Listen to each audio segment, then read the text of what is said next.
ప్రేమగల తండ్రి, కరుణ కలిగిన దేవ, సత్యమైన తండ్రి, నిన్న నేడు ఏం ఎదుర్కొంటున్న మా తండ్రి, ప్రభువైన యేసుక్రీస్తు నామమున మీకు కృతజ్ఞతాస్తుతులు చెల్లిస్తున్నాం. మీకు మా యొక్క దయాదాక్షిణ్యముల ద్వారానే మేము గురి నుంచి తప్పింపబడి, ప్రభావం నుంచి తప్పింపబడి, ఇదిగో తిరిగి ప్రభావ మీ బలలో యోగ్యంగా చేయించే ఆరాధన బాధ్యత మాకు కల్పించడానికి స్తోత్రం. ఈ ఏడు కూడా ఉండని అనే మాట, ఈ దినము కూడా ఉండని అనేగా ప్రభావం ఉంచాలని స్తోత్రం. ప్రభావ యోగ్యంగా నేను మేము బలలో చేయడానికి అనుగ్రహించండి. దైవ వాక్యం ద్వారా మాట్లాడండి.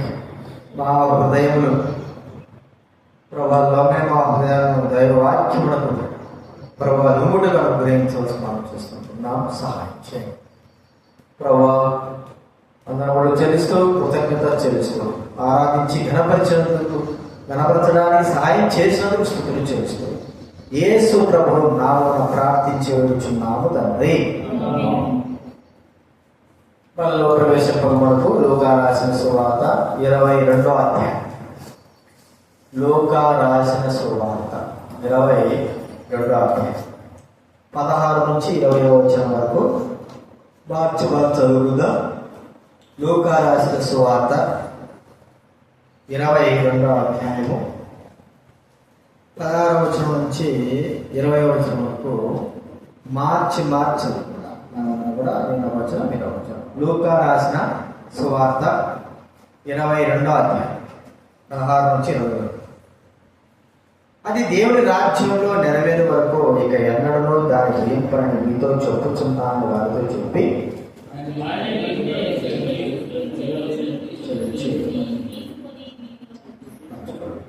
ఇక మీదట దేవుడి రాజ్యం వచ్చే వరకు నేను ద్రాక్ష రసం త్రాగని మీతో చెప్పుచున్నాను.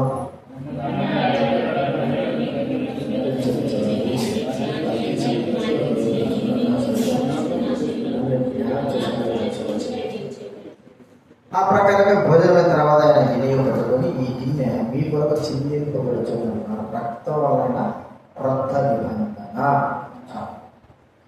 అలాగే మొదటి పేతురు రాసిన పత్రిక 1వ అధ్యాయం 14వ వచనం. పేతురు రాసిన మొదటి పత్రిక 1వ అధ్యాయం 14వ వచనం. కలిసి చదువుకుందా? 1:14.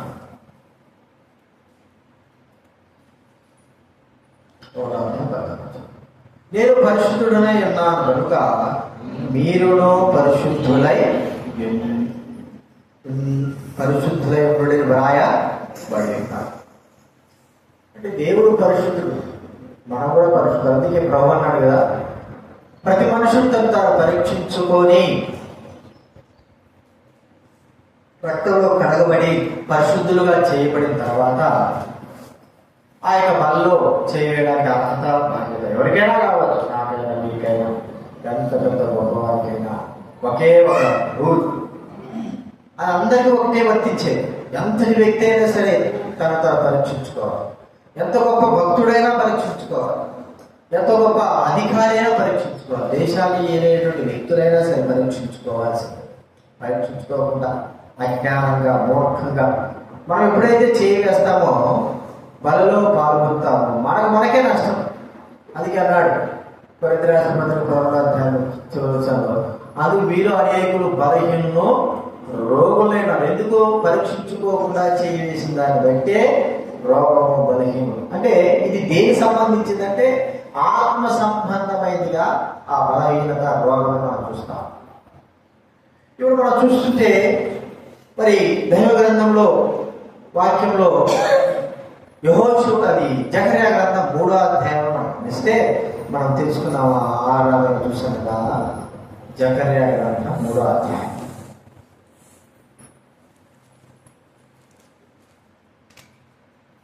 1వ వచనం అందరూ చదువుకుంటా. జకర్యా గ్రంథం 3వ అధ్యాయం 1వ వచనం అందరూ చదువుకుందా. మరియు యెహోవా దూత ఎదుట ప్రధాన యాజకుడైన యెహోషువయు నిలబడి సాతాను ఫిర్యాదు చేయి అతని కుడిపార్శ్వ నిలబడి అతడు నాకు పరిచాడు. యెహోషువ, ప్రధాన యాజకుడు యెహోషువ దూత ఎదుట నిలబడ్డాడు. అతని కుడి పార్శ్వన ఈ సాతాను కూడా ఏం చేశాడంటే నిలబడ్డాడు. దేనికోసం నిలబడ్డాడు? దేనికోసం అంటే నింద మోపుతున్నాడు కదా, ఫిర్యాదు చేయడానికి, నింద మోపడానికి వచ్చాడు. వాస్తవాన్ని చూస్తే నింద మోపాల్సినంత అవసరం లేదు, కనబడతానే ఉన్నాడు. ఏది? యెహోషువ బలిన వస్త్రం ధరించుకొని కనబడతానే ఉన్నాడు. కానీ వచ్చినాడు, సాతాను వచ్చి నిలబడి చెప్తా ఉన్నాడు, చూడు మరి నీ యొక్క ప్రధాన యాజకుడు ఎలా ఉన్నాడో చూడు, లేకపోతే నీ యొక్క దైవబిడ్డ నీవు ఏర్పరచుకునే వ్యక్తి ఎలా ఉన్నాడో చూడు. మలిన వస్త్రాలతో ఉన్నాడు, కిరీటం లేదు, వస్త్రాలు చీలిపోయి ఉన్నాయి, మరి దోషములతో ఉన్నాడు అని చెప్తా ఉన్నాడు.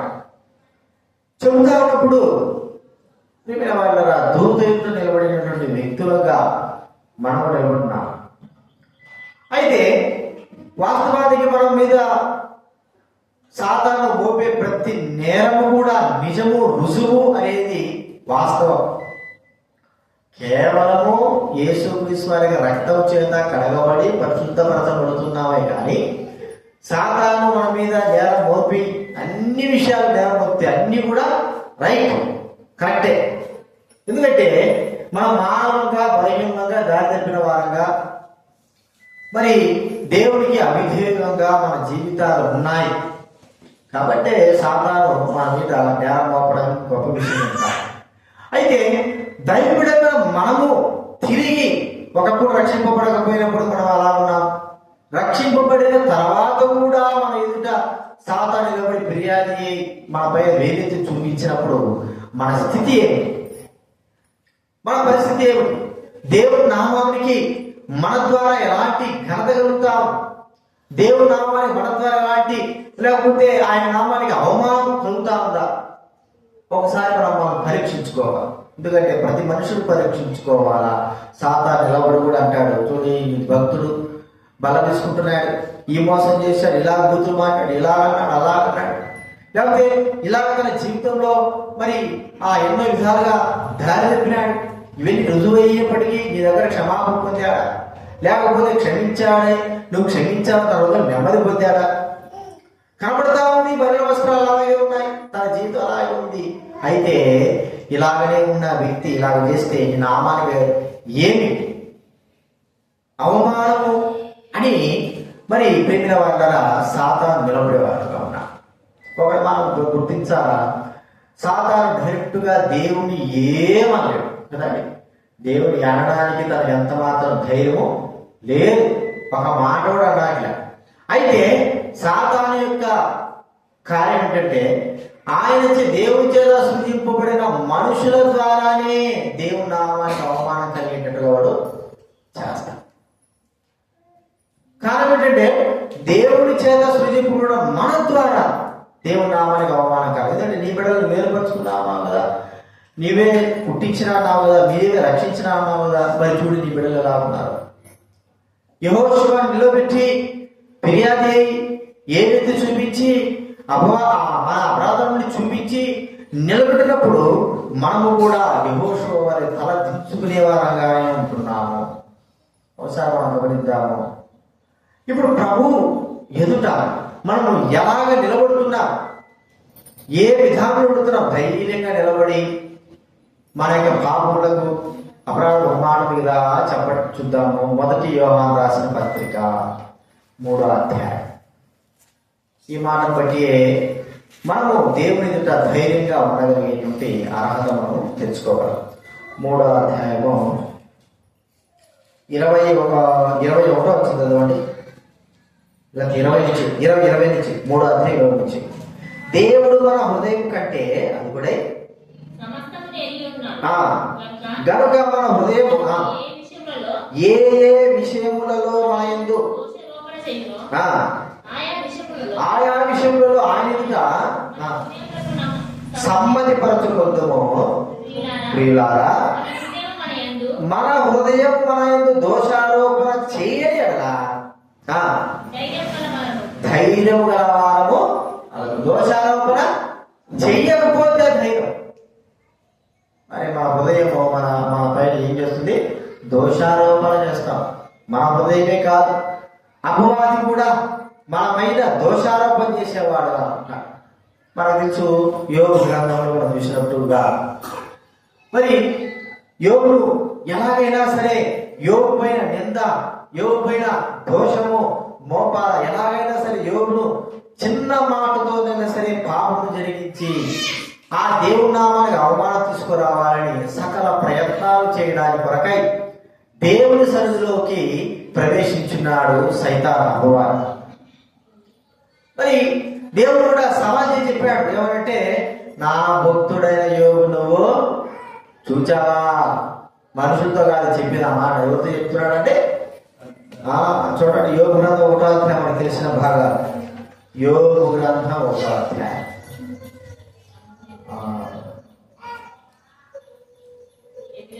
8వ వచనం చదవండి.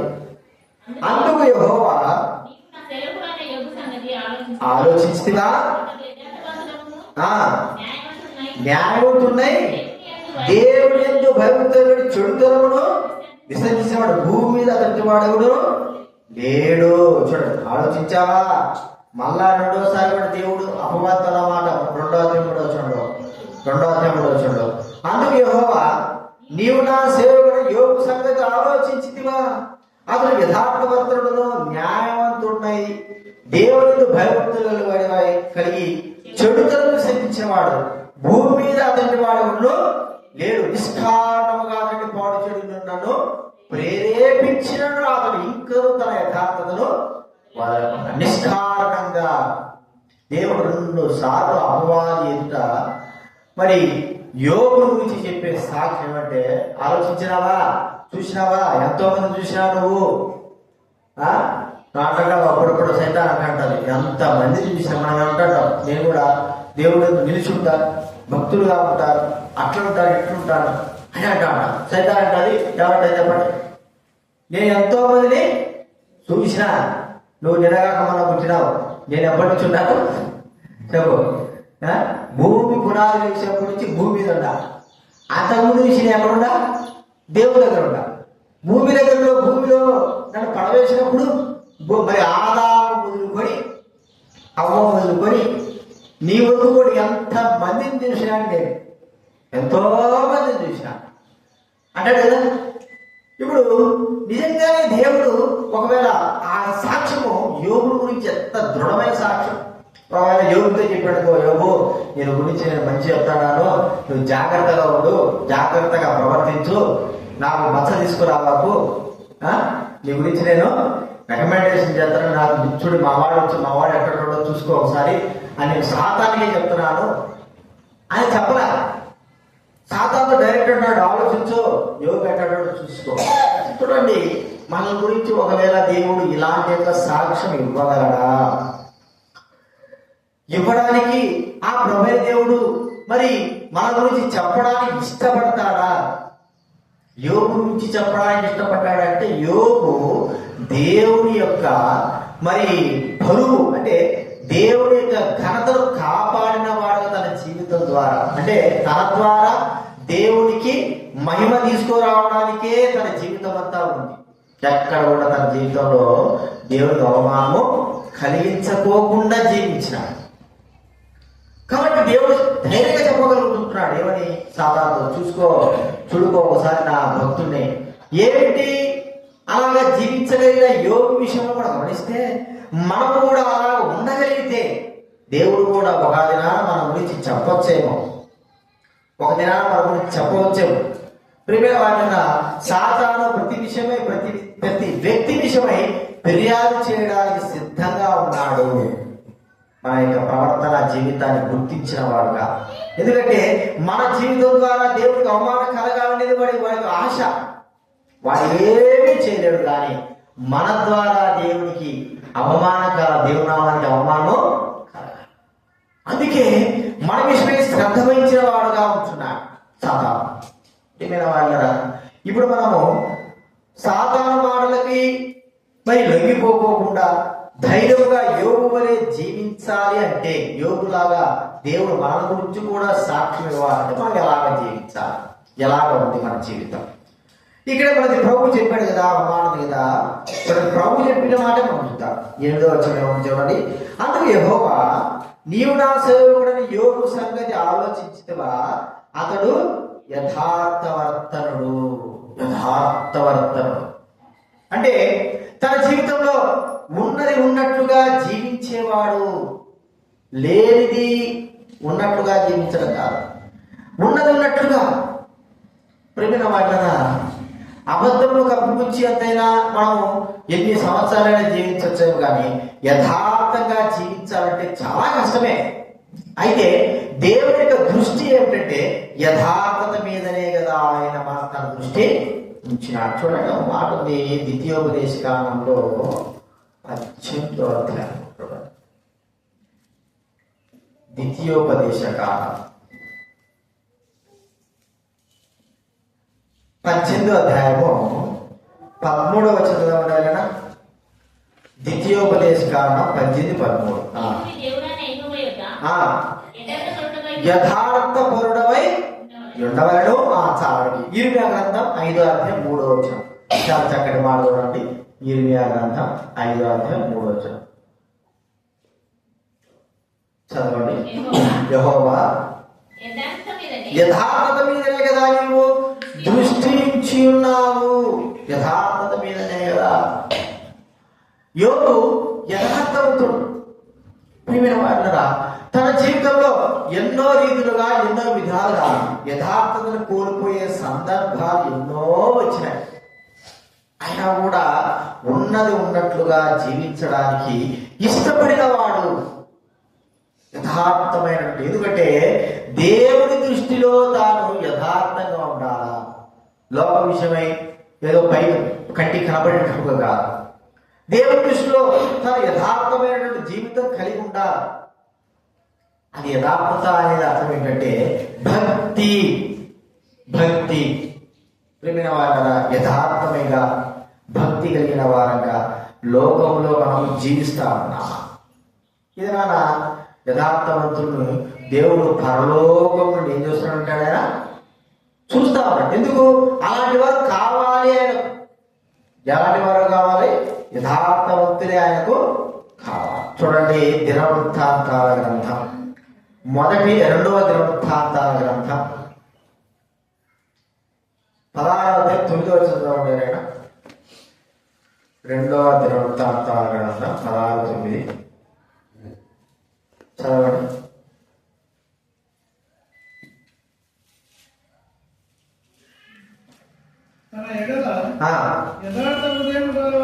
యథార్థ హృదయము గలవారిని బలపరచుటకై యెహోవా కనుదృష్టి లోకమందంతటా తన యొక్క యథార్థ హృదయం గలవారిని బలపరచుటకై. దేవుని యథార్థ హృదయం మీకుంటా. ప్రియమైన వారందరా, ఈ దినాల్లో లోకముతో పాటు జీవించాలి కోరుకోవడమే ఎక్కువ ఇష్టపడింది, కానీ యథార్థంగా సత్యంగా జీవిద్దామనేటువంటి తలపు రావడం లేదు మనుషులకు. కారణం ఏంటంటే అలాగ జీవించలేకపోతే లోకంలో మరొకడు లేదు, జీవించలేము అని మానవిక అభిప్రాయం. కానీ దైవ గ్రంథం చెప్పేది ఏంటంటే యథార్థమైన వారంగా మనం జీవించాలా. మనకు తిండికి లేకపోయి ఉండొచ్చు, యథార్థంగానే ఉండాలి.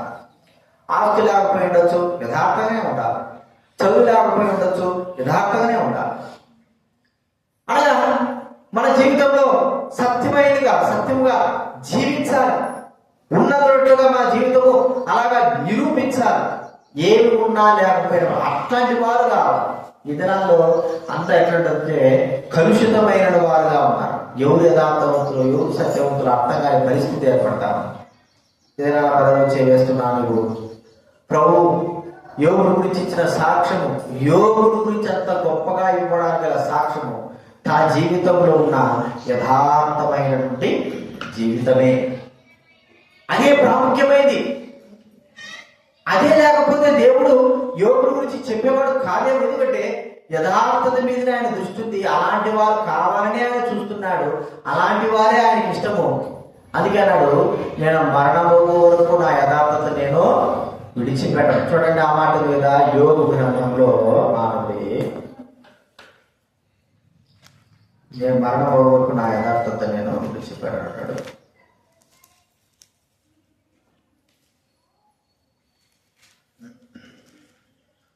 యోగు గ్రంథము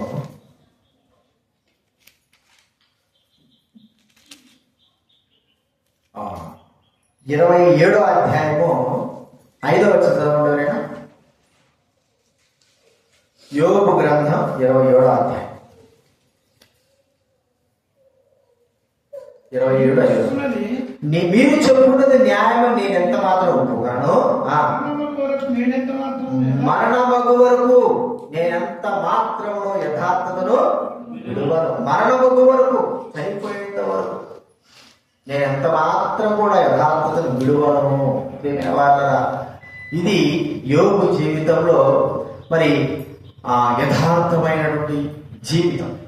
మనం ఒకసారి జ్ఞాపకం చేసుకుందాం. నీవున్నావా, నేనున్నావా, మనం అలాగా జీవిస్తున్నామా?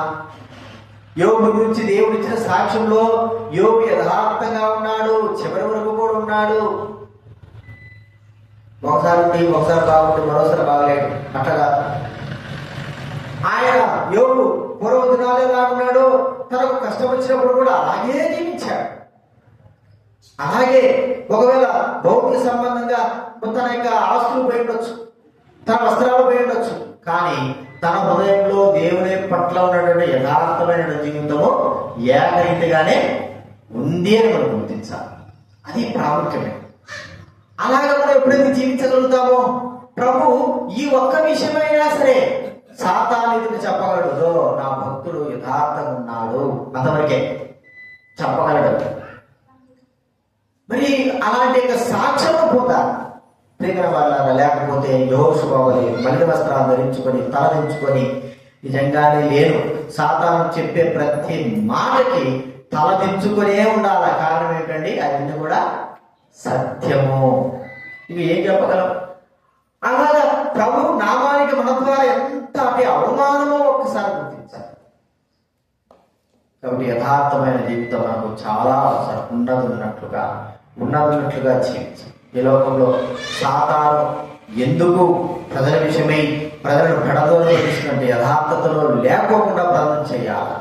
వారు ఉన్నట్లుగా కానీ జీవించగలిగితే ఈ లోకమంతా కూడా మారిపోతుంది. కాబట్టి యథార్థత నుంచి మానవుని మళ్లించడమే అపవాది యొక్క ప్రణాళిక. అందుకే మానవుని యథార్థత నుంచి మన ఇప్పుడు మనం గమనిస్తే రక్షింపబడినప్పుడు యొక్క జీవితం యొక్క విధానం, ఇప్పుడున్న జీవిత విధానం చూస్తే మనలో ఎంత లోపం తేలాలి, ఎంత లోపం ఉందంటే చాలా లోపం. మొదట్లో ఉన్నట్టుగానే ఇప్పుడున్నామా లే. చూడండి, యోగు గుర్తిస్తే తాను ఎప్పుడైతే ప్రభు నమ్మినప్పటి నుంచి వృద్ధుడైనంత వరకు కూడా అలాగే ఉన్నాడు. మరి యోగు వృద్ధుడు చివరి వచ్చిన రాయబడింది, అటు తర్వాత 140 సంవత్సరాలు బతికాడంట. అంతకుముందు ఎన్ని సంవత్సరాలు బతికాడు? అటు తర్వాత ఆ 140 సంవత్సరాలు కూడా ఎలా ఉన్నాడు చెప్పండి? 140 సంవత్సరాలు కూడా యథార్థంగానే, అంటే మరణమగు వరకు కూడా తన యథార్థతను విడువకోకుండా తాను జీవించబడినాము. అది ప్రాముఖ్యమే. ఆ యొక్క సాక్ష్యము గురించి దేవుడు సైతాన్ని చెప్పాడు, చూసుకో యథార్థం. అంత మాత్రమేనా? చూడండి, యోగు గ్రంథం 1వ అధ్యాయంలో ఈ మాటలు చూడండి. 1వ అధ్యాయంలో యథార్థవంతుడు న్యాయవంతుడునై, న్యాయం కదా దేవుడు అడిగేది ఏం చెప్పండి మన గురించి? న్యాయంగానే ఉండాలి. అన్యాయము అది ఏదైనా కావచ్చు, అన్యాయమైన జీవితం, అన్యాయమైన స్థితి.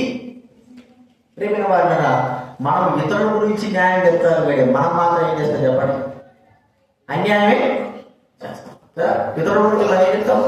న్యాయం ఉండాలి, అదే ఉండాలి, ఇది ఉండాలంటారు. కానీ మన జీవితమే అన్యాయం. ప్రభు కోరుకునేది చూడండి. మనం చూస్తుంటే పత్రికలలో ఈ యొక్క మీకా రాసిన గ్రంథం కదా, మీకా రాసిన గ్రంథం చూడండి. మీకా రాసిన గ్రంథం 7వ అధ్యాయం 8వ వచనం. మీకా రాసిన గ్రంథం 7వ అధ్యాయం 8వ వచనం.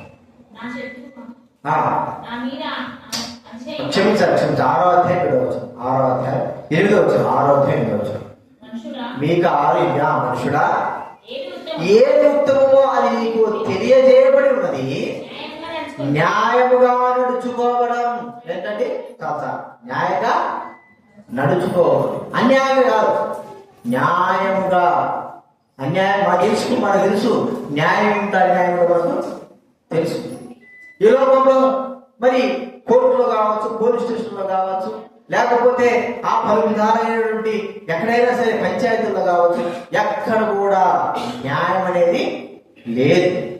అంత కూడా ఏముంది, అన్యాయమే తప్ప న్యాయం అనేది.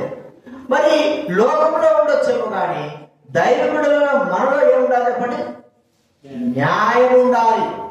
మనలో కూడా అన్యాయం ఉంది. ఇక మనకు లోకస్తులకి ఏం తేడా? మనలో కూడా అన్యాయమైన జీవితం గడుపుతా ఉంటే లోకస్తులకు మనకి ఏమి తేడా?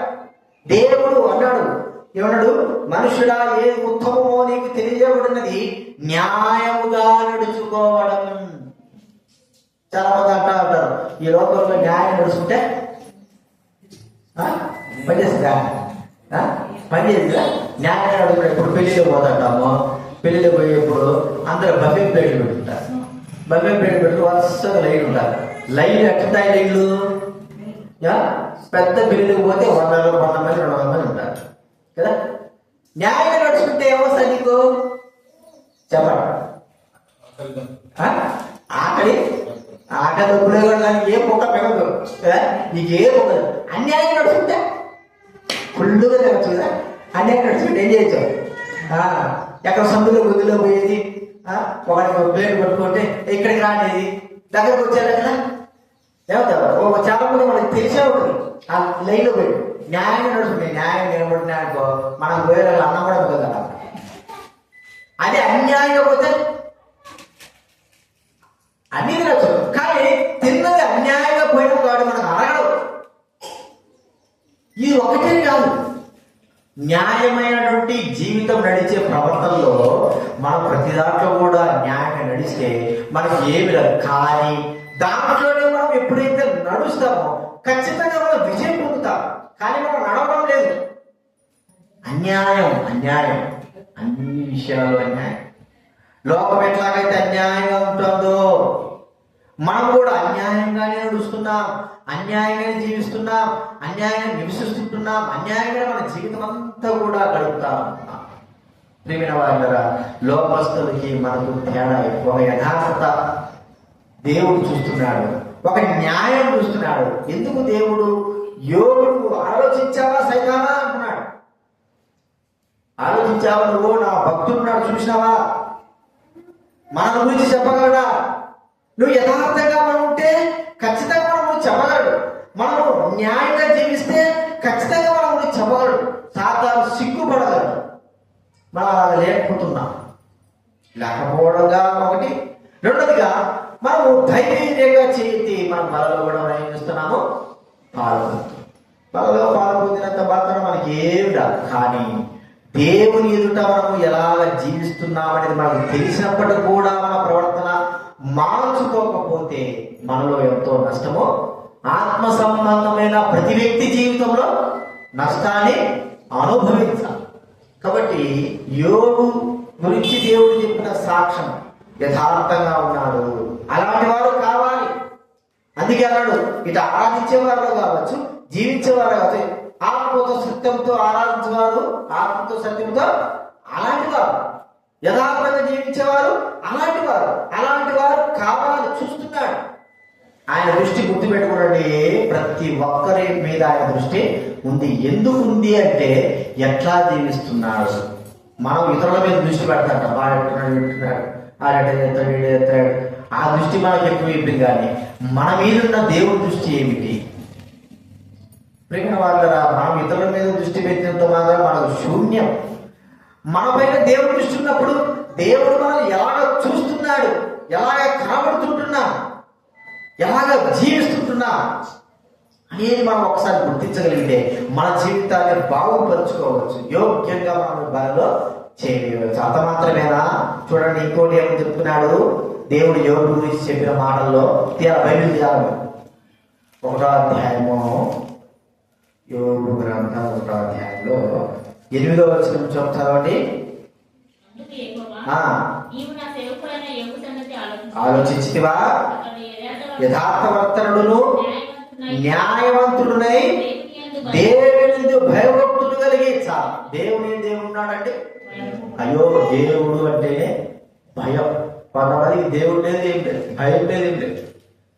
అందులో భయపడి లేని వారు భయపడరు. ఎట్లా చెప్పగలం అంటే అంటే ఒక మాట, మనం స్కూల్ ఓపెన్ చేస్తున్నాం అనుకో, స్కూల్ ఓపెన్ చేయాలి, ఒక అధికారి మనం పని చేస్తున్నాం, మన కింద ఉన్న వాళ్ళందరూ ఏమవుతుంది చెప్పండి, మనకు భయపడతారు కదా, మన కింద వాళ్ళు భయపడతారు. మన ఇంట్లో ఉన్నటువంటి కుటుంబంలో పిల్లలు కావచ్చు, వాళ్ళు కావచ్చు, మనం భయపడతారా? లోకమంతా కూడా మనకు భయపడితే వాళ్ళకి మనం భయపడాల్సి వస్తారు. లోకమంతా భయపడితే వాళ్ళ మనము అంటే వాళ్ళు భయపడలేదంటే అది స్థితి. ఇప్పుడు మా పరిస్థితి కూడా అదే. లోకానికి భయపడతాం, లోకానికి, వారికి వీరికి ఏదో వాడి వీరికి భయపడతాం, కానీ దేవునికి మనము భయపడలేకపోతాం. ప్రియమైన వారలారా, కారణం ఏంటంటే దైవబిడలమైనటువంటి ఒక అధికారంతోనే మనం దేవుడికి భయపడక, దేవుని యందు భయభక్తులు కలిగి ఉండక మన ఇష్టానుసారంగా మనం జీవించడం అనేది గుర్తిస్తాం. భయము అనేది చాలా ప్రాముఖ్యమైనది. ఎవరిపైన? దేవుని పైన. ప్రతి విషయంలో అయ్యో దేవుడు చూస్తున్నాడు, అయ్యో దేవుడు ఉన్నాడు, నేను భయం కలిగి జీవించాలా, భయం కలిగి ప్రవర్తించాలా, భయం కలిగి ఉండాలా, భయం కలిగి మాట్లాడాలా, భయం కలిగి నా జీవితాన్ని గడపాలా. ఊర్లో కావచ్చు, బయట కావచ్చు, లేదా పనిలో కావచ్చు, ఎక్కడైనా సరే నేను భయము కలిగిన వాడంగా జీవించాలా కదండి. మనం చూస్తే యోసేపుని గురించి మనం ఆలోచిస్తే, యోసేపుకు ఏమవుతున్నారు అక్కడ ఉన్నటువంటి వాళ్ళందరూ కూడా, ఎందుకంటే పెద్ద దాసుడుగా చేశాడు కదా పోతిఫెరు. యోసేపుని పెద్ద దాసుడిగా అందరికంటే పెద్దగా అంతా అప్పచెప్పేశాడు. ఇప్పుడు అందరూ భయపడుతున్నారు. మరి పోతిఫెరు భార్య మరి తన పాపమునకు ప్రేరేపించినప్పుడు తాను ఎవరికి భయపడుతున్నాడు? దేవునికి భయపడుతున్నాడు. తాను భయపడాల్సిన అవసరం లేదు, చేయొచ్చు పాపం. అంటే అర్థం ఏంటంటే దేవునికి భయపడి నా వ్యక్తిగా మనం చూస్తూ ఉంటున్నాం. ఈ దినాల్లో దేవునికి భయపడేటువంటి వ్యక్తులుగా మనం కనబడకపోవడం దురదృష్టకరం. ప్రియమైన వాళ్ళ సాతాను మన పైన ఏలెత్తి చూపిస్తారు. ఏమిటంటే అందరికీ భయపడతారు నీ బిడ్డలు కదా, అందరికీ భయపడతారు, నీకు మాత్రం భయపడరు. చూడే, అందరికీ భయపడతారు, నీకు మాత్రం భయపడరు. నువ్వంటే అసలు భయమే లేదు వాళ్ళకి కదా. పోలీసు వాళ్ళకి ఎస్ఐ సిఐ అంటే అందరు పోలీసు వాళ్ళందరూ భయపడతారు. కానీ కొడుకు ఏం భయమో, కొంతమంది పోలీసు స్టేషన్లోనే ఇల్లులు ఉంటాయి ఎస్ఐ వాళ్ళకందరికి, అక్కడే ఉంటారు. పిల్లలు కూడా వాళ్ళు వచ్చి ఆడుకోవడము, వాళ్ళ మీద కూర్చోవడము కొన్ని చేస్తారు. కొన్ని ఉన్నాయి అక్కడక్కడ ఉద్యోగం. ఇట్లా భయపడరు, అందరూ భయపడతారు, పిల్లలు మాత్రం భయపడరు. మన పరిస్థితి ఏమిటంటే ఆత్మ సంబంధంగా మనము దేవునికి భయపడుతున్నామా?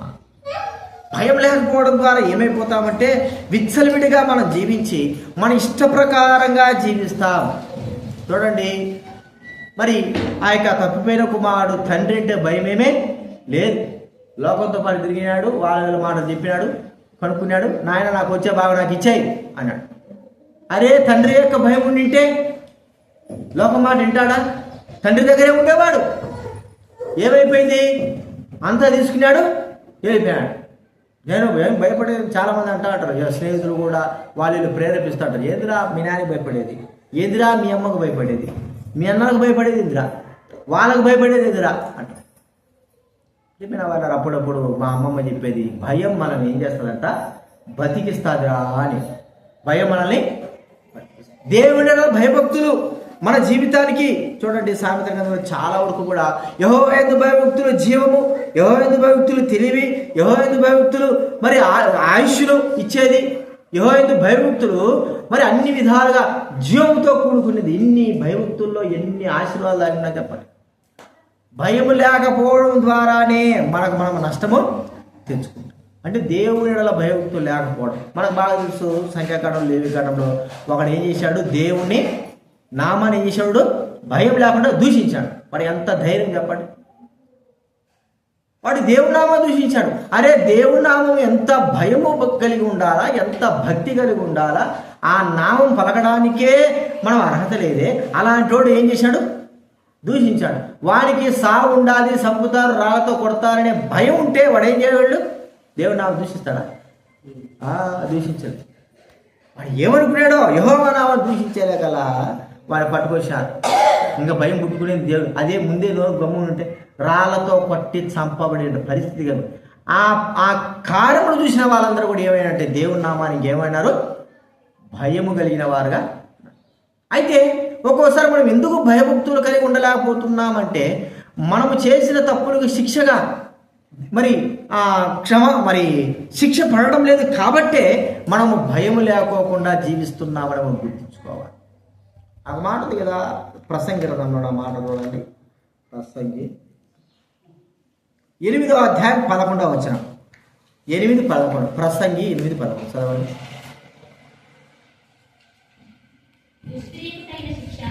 దుష్క్రియకు తగిన శిక్ష శీఘ్రముగా కలుగకపోవుట చూచి మనుష్యులు ఏంటండి ఏం విడిచి? భయము విడచి హృదయపూర్వకంగా ఏమిటంటే హృదయపూర్వకంగా భయము లేకోకుండా దుష్క్రియలు ఇష్టం వచ్చిన జీవితం జీవించడం. ఇది నాలో దైవబిడగా మనము దేవుని ఎడల ఎలాంటి భయము కలిగిన వారంగా జీవిస్తా ఉన్నాం. ప్రియమైన వాళ్ళరా, ఒక్క మాట మనం ఆలోచిస్తే దేవుని భయము కలిగి ఉంటే అంటే దైవ కార్యాల విషయంలో భయము కలిగి మనం జీవిస్తాం. చూడండి, స్కూల్లో టీచర్ యొక్క భయం ఉంటేనే వాడు కరెక్ట్గా మొట్టమొదటిగా ఏం చేస్తాడు? వాడు నేర్చుకునేటువంటి పద్ధతి ఏం చెప్పండి? చెప్పాలి. టీచర్ యొక్క భయం ఉంటే పిల్లవాడు నేర్చుకునే మొట్టమొదటి పద్ధతి ఏంటి? క్రమశిక్షణే అసలైన పద్ధతి ఒకటి ఉండాలి. ఫస్ట్ భయం ఉంటే ఏం చేస్తాడు చెప్పండి? అది రెండోది. మొట్టమొదటి వాడు చేస్తున్న పని ఏంటి? స్కూల్కు కరెక్ట్గా వస్తాడు. ఫస్ట్ ముందు అక్కడ అది రాకపోతే నువ్వు ఎంత చదివితే ఉంది కదా. మొట్టమొదటిగా 9 గంటలకు స్కూల్ అంటే ఏం చేయాలి? కరెక్ట్గా వస్తాడు. ఎందుకు? ఎవరి భయం ఉంటే? టీచర్ వాడు. రెండవదిగా టీచర్ భయం ఉంటే ఏం చేస్తాడు చెప్పండి? వాడు టీచర్ చెప్పిన వాటన్నిటిని కూడా జాగ్రత్తగా వింటాడు. ఎందుకు? అటు మాట్లాడకుండా అటు చేయకుండా లేకపోతే ఏముంది అనుకోకుండా అజ్ఞానంగా కాకోకుండా జాగ్రత్తగా వింటాడు. ఇంకా టీచర్ యొక్క భయం ఉంటే వాడు చెప్పబడినటువంటి హోంవర్క్ అన్ని కూడా కరెక్ట్గా రాసుకొని వస్తాడు. తల్లులకు అలవాటు పడినటువంటి ఏం చేస్తాడు? ఏం రాడు, కొట్టుకొని ఇష్టం వచ్చాడు కొట్టుకొని చేతులు అప్ప చెప్తాడు. తల్లులకు తట్టుకోలేనటువంటి ఏం చేశాడు? ఎందుకు ఈ తల్లులు తట్టుకోలేకపోవడం, రాయడం మంచిదని రాస్తాడు. అది ఏమిటి? భయం ఉండడం ద్వారానే జరుగుతారు. ఇది మన భయము ఎలాగా? నీవు నేను నిజంగా ప్రేమైన వాళ్ళరా దేవుడిల భయభక్తులు ఉంటే దేవుని సన్నిధికి సరైన సమయానికి వచ్చుతాం. భయం లేకపోవడం ద్వారానే ఇవన్నీ జరుగుతాం. అంత మాత్రం కాదు, దేవుడిల భయభక్తులు ఉంటే దేవుడి యొక్క వాక్యాన్ని మనము చదువుకునే వారంగా ఉంటాం. భయం లేకపోవడం ద్వారా మనం ఏం చేస్తుంటాము? దేవుడి వాక్యాన్ని చదువుకో, విలువ. దేవుడిలా భయభక్తులు కలిగి ఉండేవారమైతే దేవుడి సన్నిధిని ప్రేమిస్తాం. ఎందుకంటే ఆయన సన్నిధి ఎంతో గొప్పది కాబట్టి ఆ సన్నిధిని నిర్లక్ష్యం చేయము, ప్రేమిస్తాం. ఇంకా ఎన్ని చెప్పుకోగలము? ఆయన ఎడల భయభక్తులు కలిగి ఉంటే ప్రేమిన వాళ్ళరా ఆయన మాట కొరకు ఎదురు చూస్తాము. ఆయన మాట కొరకు ఎదురు చూస్తాం. ఆయన మాట ఏం మాట్లాడతాడు? నేను వెళ్ళాలా? మరి ఆయన నేను స్తుతించాలా? ఆయన గణపరచాలా?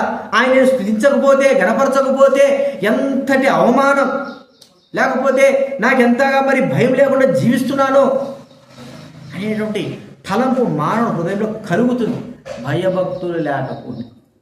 ఇది మనం చూస్తుంటున్నాం.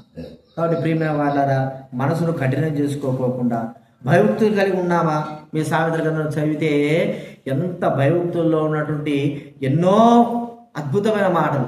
జీవము ఉత్తమముగా ప్రభు కొరకై ఆయన ప్రేమించేవారుగా, తెలివితేటలు కలిగిన వారుగా, భయభక్తుల్లో ఉన్నటువంటి సారాంశం అంతా కూడా మనకు అక్కడ కనబడతాం.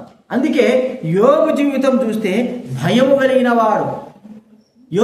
యోబు కుటుంబం అంతా కూడా యోబుకు భయపడితే యోబు దేవుడికి భయపడేవాడుగా చూస్తాడు. యోబు అంటేనే సరే చెప్పబడి యోబు గ్రంథంలో రాయబడింది, యవనస్తుడు యోబు వస్తా అంటే ఏం చేస్తారంట, లేచి నిలబడి పెద్దలు మరి ఆ యొక్క కూర్చున్న పెద్దలు అతను వస్తే అతని మాట కూడా ఎదురు చూసేవారంట. పని వాళ్ళు కూడా భయం కలిగి దూరంగా ఉండేవారంట. అలాంటి వ్యక్తి దేవుడికి ఏమవుతున్నాడు, భయపడతా ఉంటున్నాడు. ఒక మాట మనలో బైబిల్ గ్రంథంలో ఉంది, లూకాసు వార్తలో రాయబడింది ఏమంటే, దేవునికి భయపడకయో మనుషుల్ని లక్ష్య పెట్టకయో అనే స్థితి కలిగిన వారంగా ఉంటున్నామా. కాబట్టి గుర్తించుకుందాం, భయభక్తులు, దేవుని భయభక్తులు చాలా ప్రాముఖ్యం. ప్రతి ఒక్కరికి అవసరం. నాకు భయభక్తులు లేవద్దు, నాకేది భయభక్తులు అనుకోవడం ద్వారా ఎంతో నష్టపడతారు. భయభక్తుల ద్వారా మనము దేని కోల్పోతున్నాం దాన్ని జాగ్రత్తగా పట్టుకుంటాం, దాంట్లో నడుస్తాము, దాంట్లో జీవిస్తాము. ప్రేమైన వారు దేవుడికి ఇష్టకరమైన వారంగా ఉంటాం. నాకు భయపడుట చూచితివా, నాకు భయపడుట. ఎప్పుడైతే భయపడతామో మనం ఏం చేసుకుంటాం, దేవుని ఎదుట తగ్గించుకుంటాం. చూడండి ఒక మాట ఉంది, దినవృత్తాంతాలు చూడండి ఒక మాట.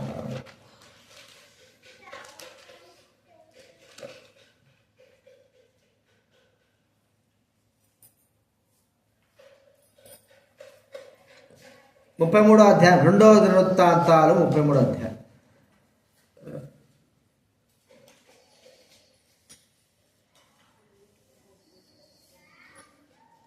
పన్నెండు చదవండి ఎవరైనా.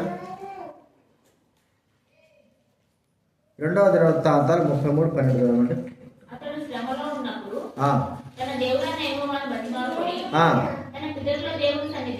తన పితరుల దేవుని సన్నిధిని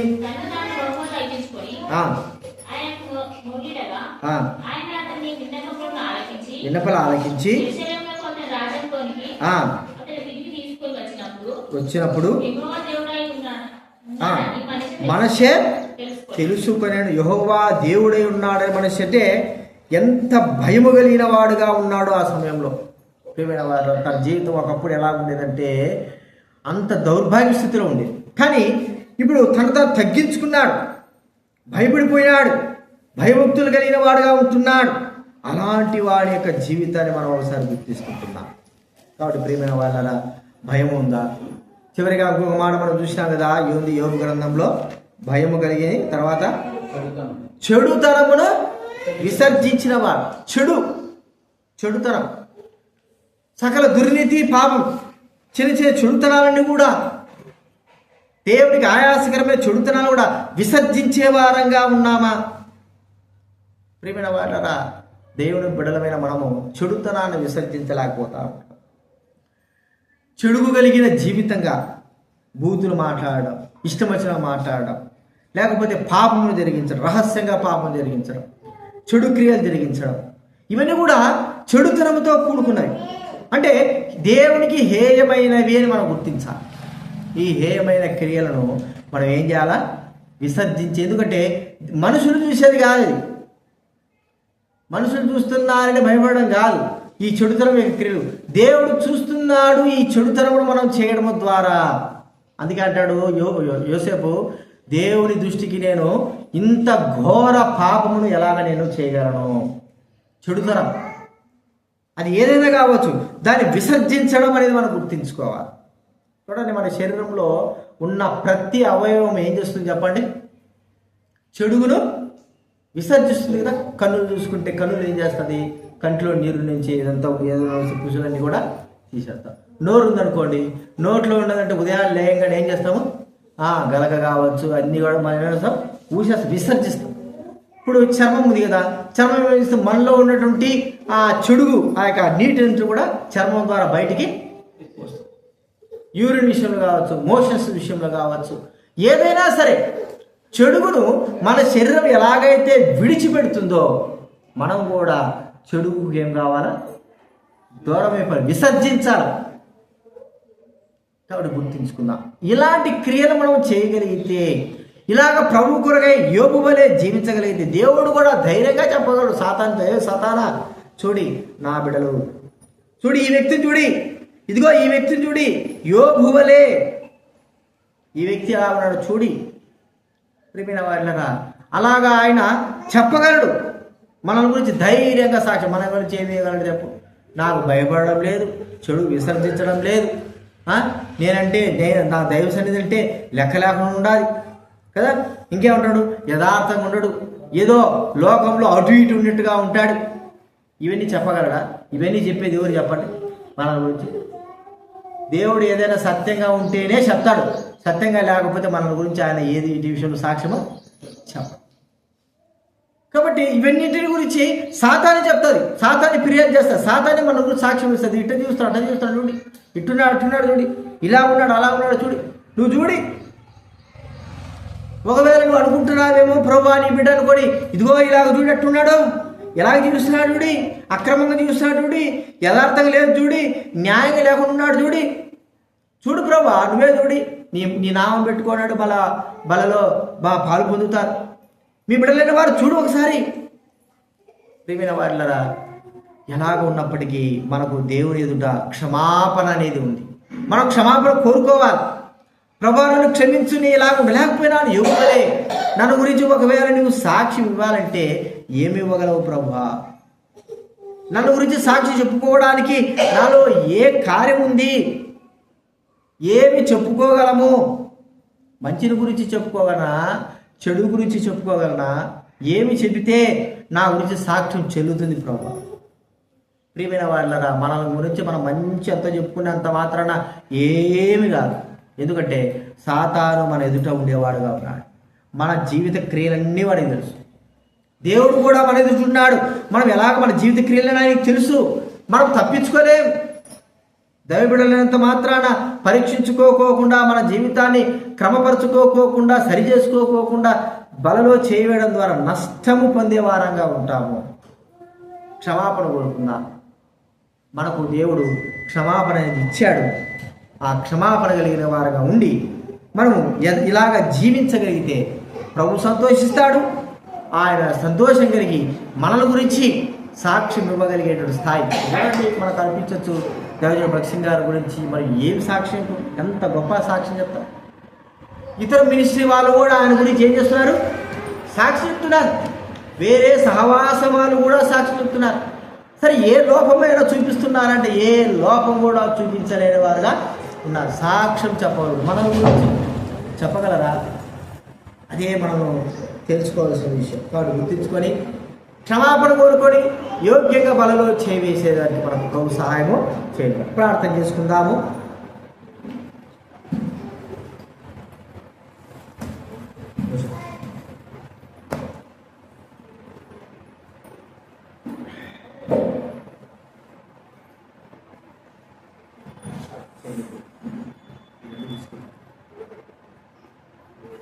ప్రార్థన చేసుకుందా.